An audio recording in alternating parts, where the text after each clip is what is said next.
funny. I want to watch the news. Are you making headway at least? This is the news.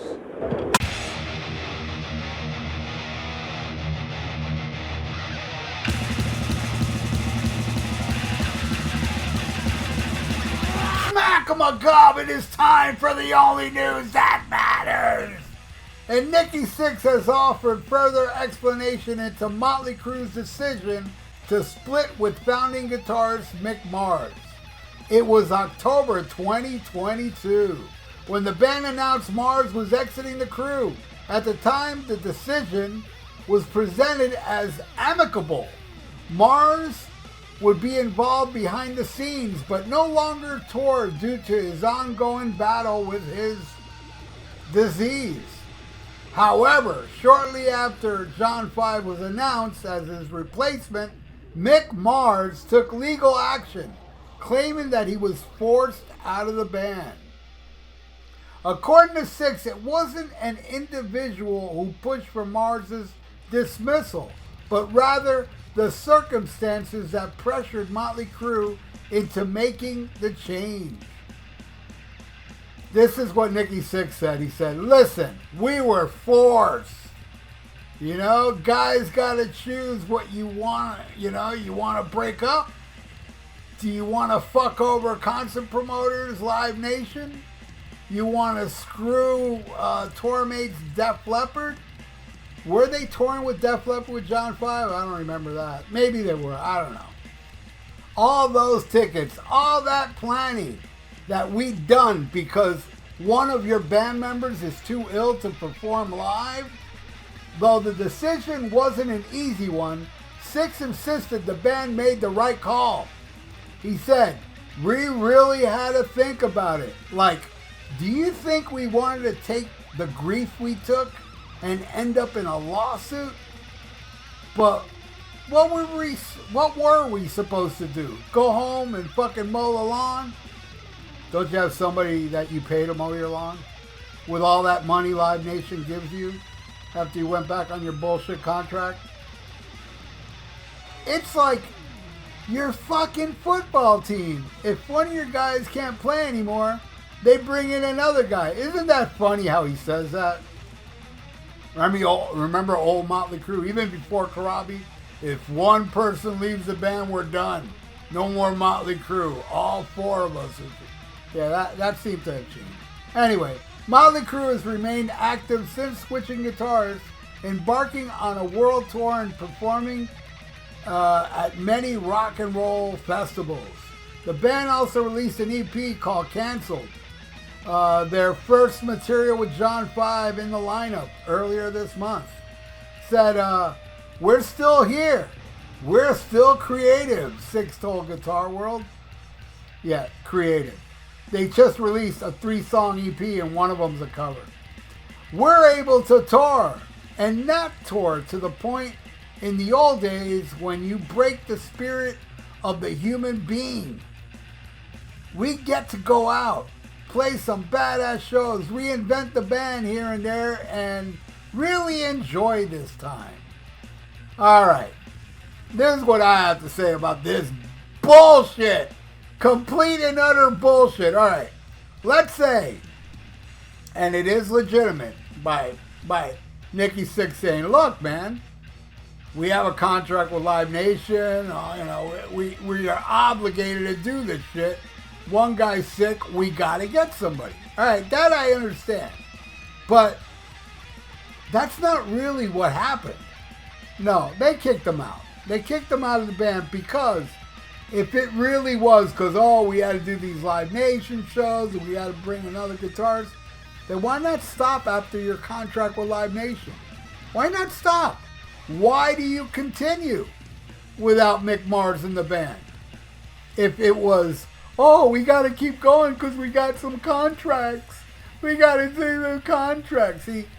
He ends up showing what a bullshitter he is because not only did they continue after the contracts and shit, or they may have signed new contracts. They could have stopped signing contracts. By the way, these are real contracts, not the bullshit contract they had in 2015. But My point is that if you really meant all this shit about Mick Mars being out of the band, then you would have stopped the band. But you can't. You can't stop Motley Crue because Motley Crue now, well, I guess always has been, but more now than ever, it's about money. It's all about money. Action speaks louder than words. Nikki Sixx will throw out all this, verbal diarrhea, but, take what he says and then dismiss that and look at the actions, Actions speak louder than words. The actions Motley Crue and Nikki Sixx are doing are the exact opposite of what he tells the press. They have no integrity whatsoever.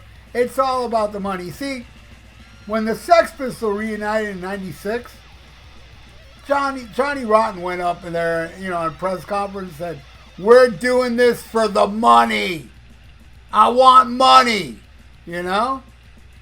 But Sixx, being that he pretends he's such a punk rocker and all this bullshit, is nothing but a poser and always has been a poser.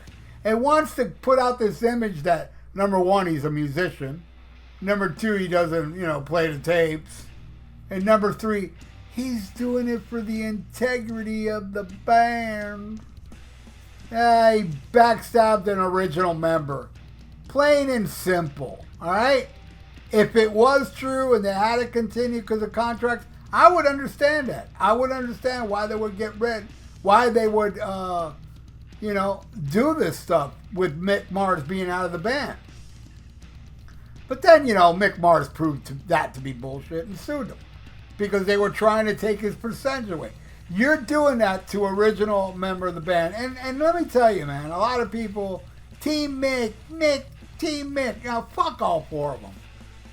That's what team I'm on. Remember, Mick Mars is the guy that said, "Hey, we did a contract that we'll never play again.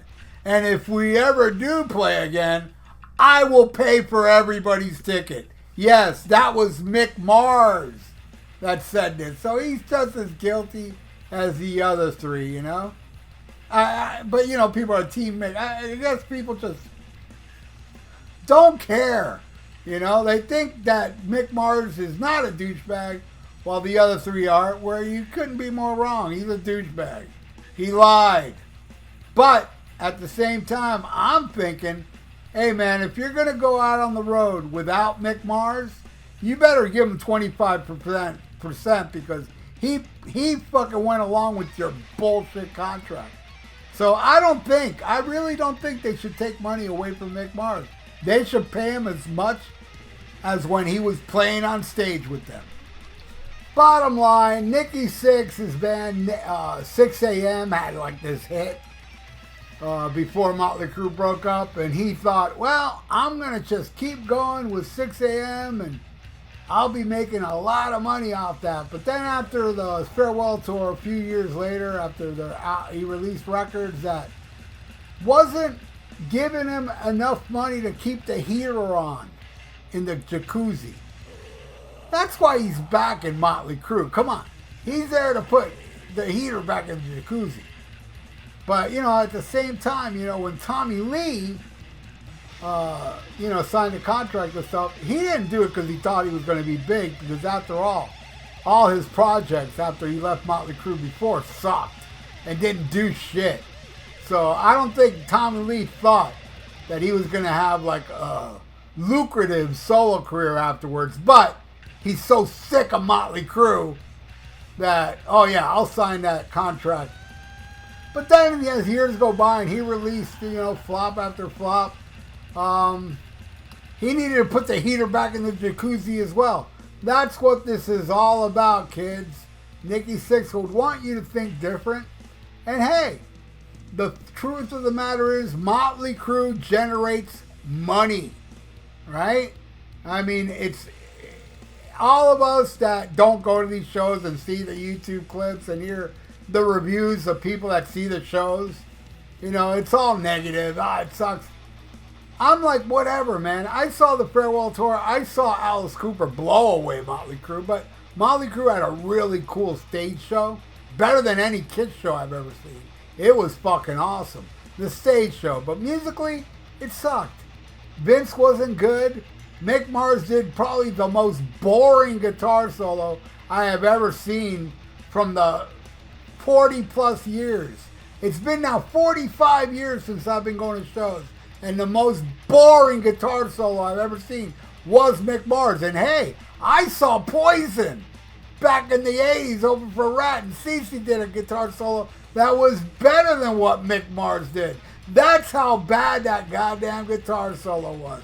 But whatever, man. Motley Crue, they need to keep going to keep the heater in the jacuzzi flowing. You know, that's what this is all about, and they will keep doing it. And hey, if Nikki can fuck over Tommy and Vince, he'd do it. Because after all, he did it to Mick. Anyway, what do you all think? Leave it in the comments below. And I sure would appreciate your opinion, even if you're pro-Crue or not pro-Crue, whatever, man. You got your opinion, and you just heard mine, and it cannot be changed. And I'm not trying to change your opinion as well. And please subscribe to my channel and ring that little notification bell. I totally would appreciate that. And like the video. It's good for the YouTube algorithms. So stay frosty. Listen to Motley Crue canceled. Yeah, listen to it over and over again if you're a douche. And smack 'em a gob. Farewell and adieu to you fair Spanish ladies. Farewell and adieu, you ladies of Spain. For we've received orders for to sail back to Boston. And so never more shall we see you again.